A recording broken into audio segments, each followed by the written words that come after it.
Hello, friends. This is Parag here, your host on Stay Strong podcast.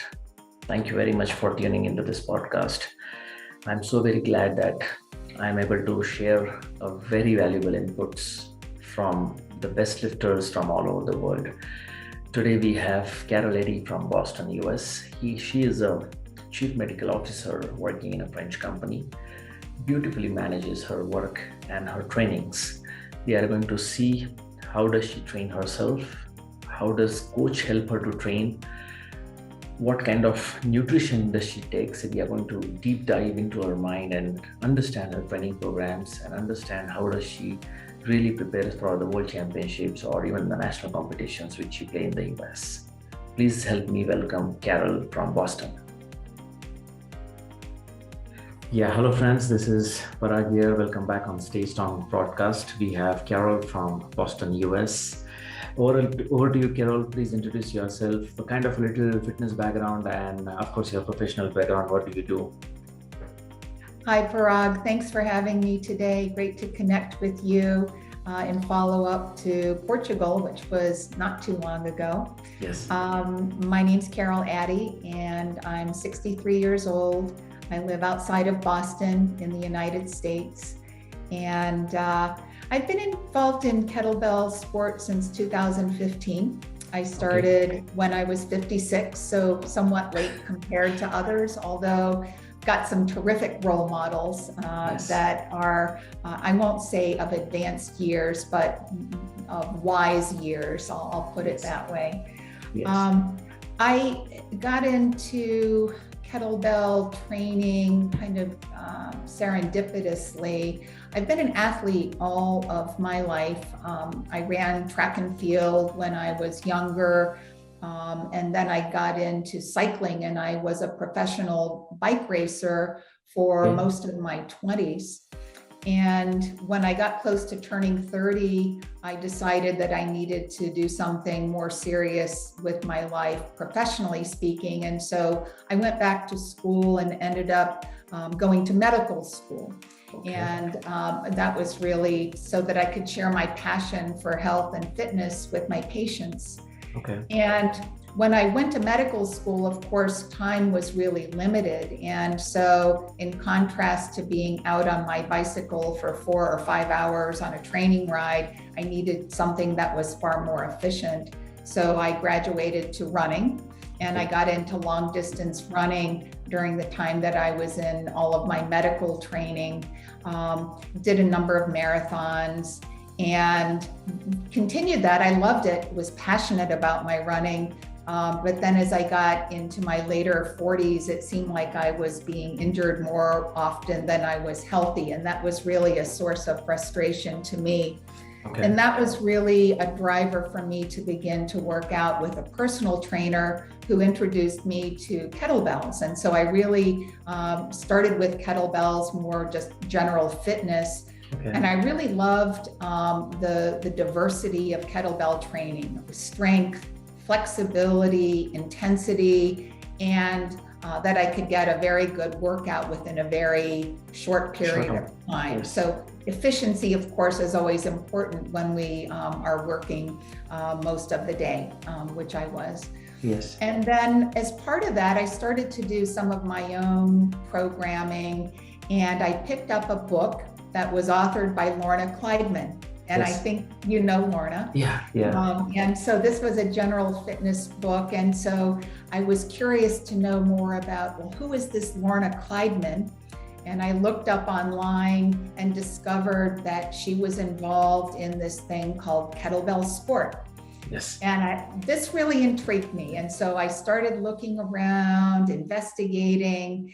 And at this time, I learned of an event in October of 2015. It was a relatively local event here in Massachusetts, and that was my first kettlebell competition. Okay, so the kettlebell sport was introduced to you by a coach, although you got information via this book. Is that so? Well, I only learned about it through online. Lorna was not my coach, and it was not until after I went to my first kettlebell competition that I decided, wow, I really would want to do this. And I asked around, and how do I find a coach?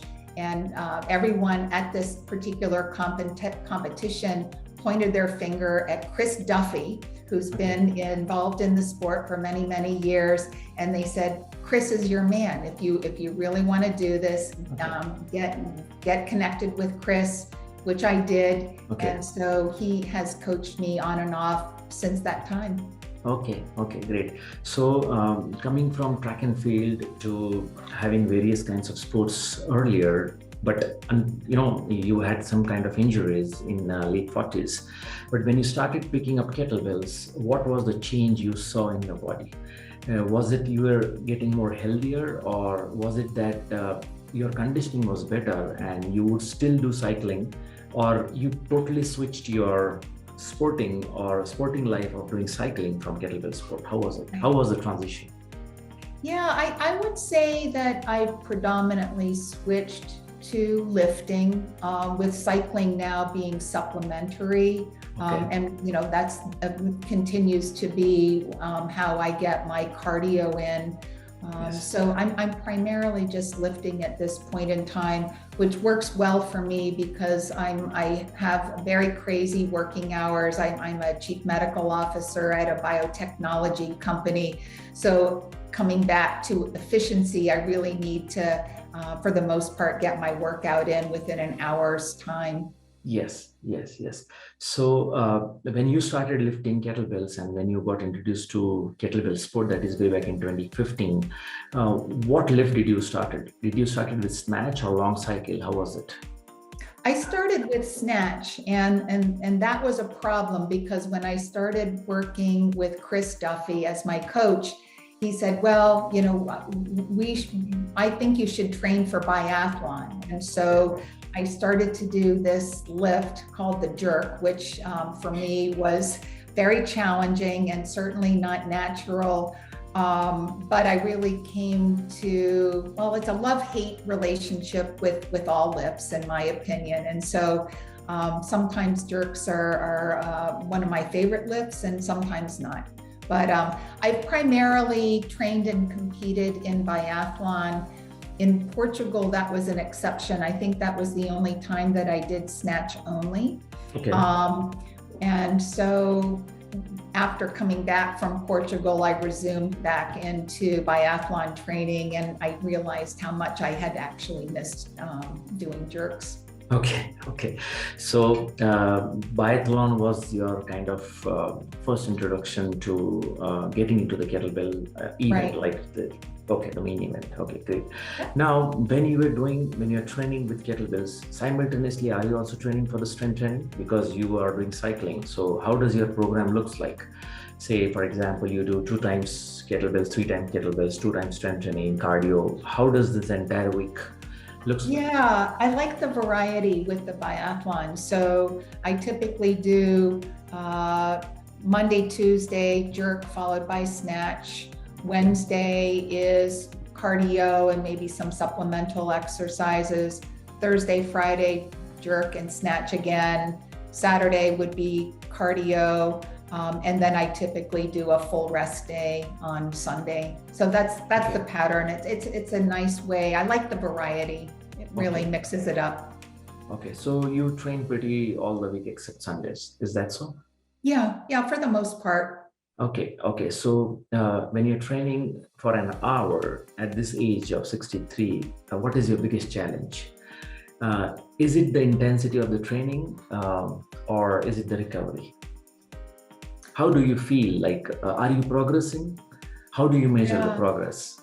No, I think getting older, certainly we need to come to appreciate the fact that it does take longer to recover, and we need to be more mindful of the signals that our body is sending to us. And, it's always a challenge. Sometimes our heads are stronger than our bodies, and that's what gets us into trouble.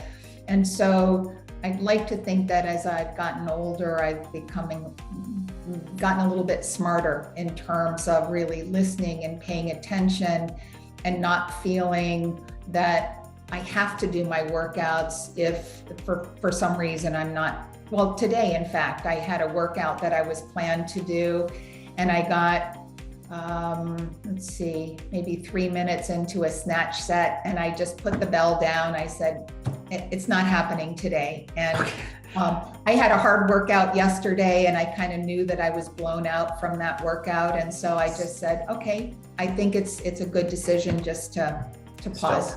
Yes, Yeah. yes. So how do you manage these challenges, Carol? So if you have certain things when you're lifting kettlebells, like mentally, emotionally, there are a lot of things going in your mind. Say, for example, something related to your work comes in your mind, or probably something with your family comes in your mind. How do you manage with this? Because I understand at this age you're lifting, and there are very few who are doing this. Okay. So it can be a very good insight if you can just give that. Yeah, honestly, that's one of the things that I really, really love about lifting is that it's, for me, a form of meditation. Because if we're lifting heavy objects over our heads, which we are, we can't allow our minds to be thinking about other things. And so when I'm lifting, I'm thinking about my breathing, I'm thinking about my technique, trying to stay on pace, and everything else, crazy stuff going on at work or otherwise, it goes away.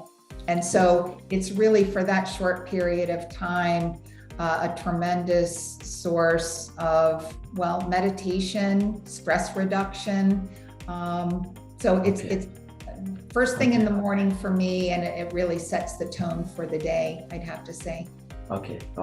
So do you work out in mornings or you work out in the evening? So you're a morning person? I am a morning person. Yeah, absolutely. My mother grew up on a farm. I think I got her genes because she always woke up early to do chores on the farm. And so I love the morning. That's always been the case. When I was running, I would go for my long runs very early in the morning, just as the sun was coming up.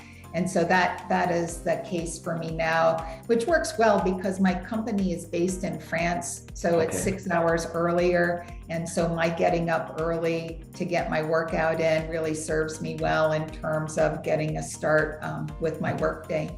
Yes, great. And simultaneously, how do you manage your nutrition, Carol? I mean, do you take supplements? How does it look all throughout the day? Are you vegetarian, non-vegetarian, or what do you prefer to eat, especially when you're training pre and post? Yeah, interestingly, because I get up so early, it's very difficult to have any nutrition. A cup of coffee will do it for me. And honestly, my preference is to train on an empty stomach. I don't like to have anything in my stomach while I'm training. And then, unfortunately, as my body, I've just noticed that my metabolism has slowed down with aging. And so I don't eat nearly as much as I used to eat back when I was cycling, for example.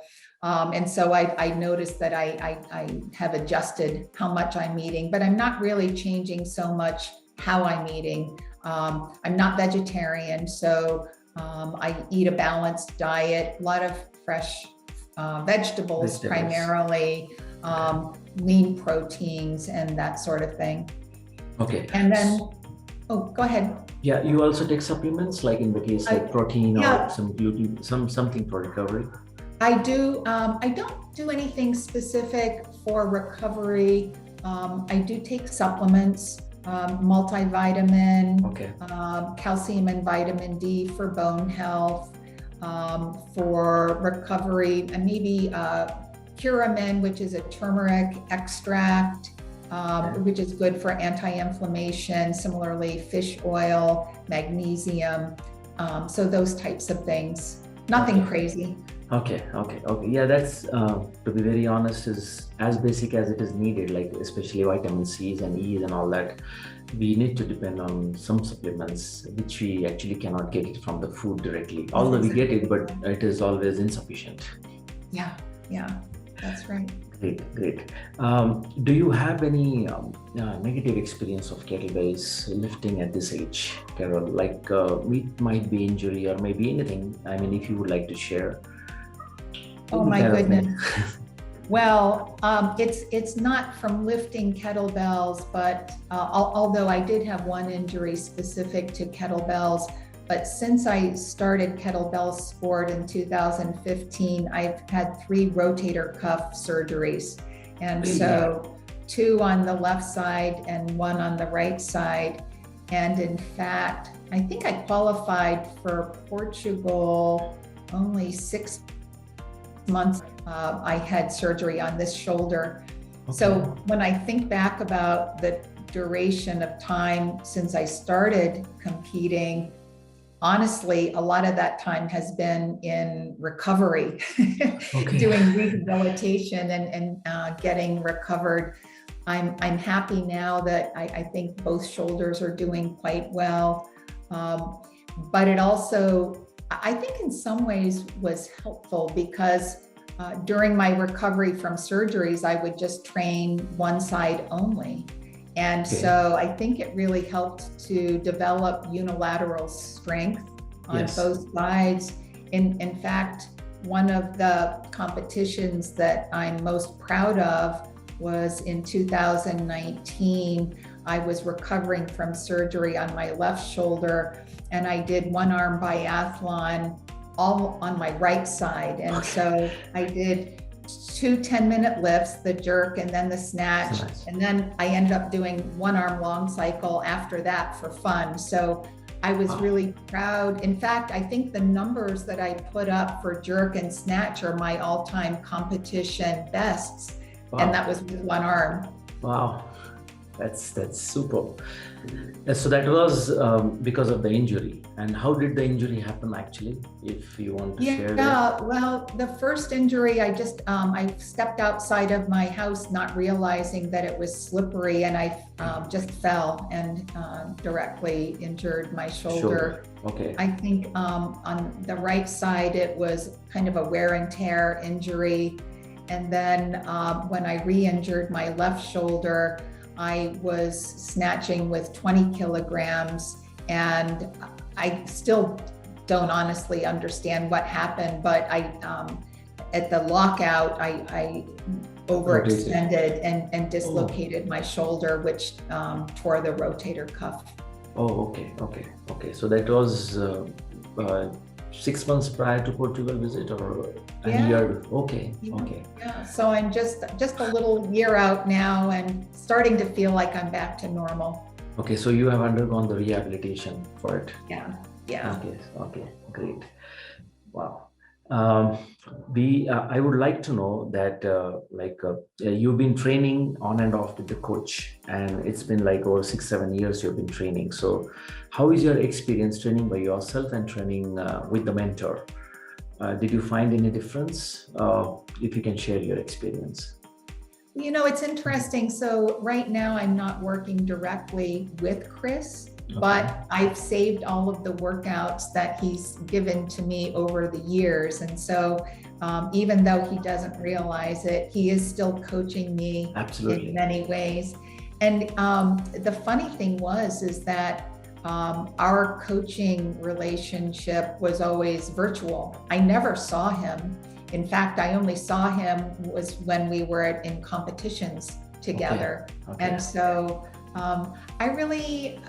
I don't really see much difference, again, because he is still coaching me in many ways, even though we're not in contact with one another on a weekly basis. Okay, great, yeah, and many times even you also discover a lot of things, because sometimes we follow coach's guideline, but over a period of say 6 years, 7 years, you also pile up a lot of experience, and which can be a good input for your own programs at times. That is also a really great discovery.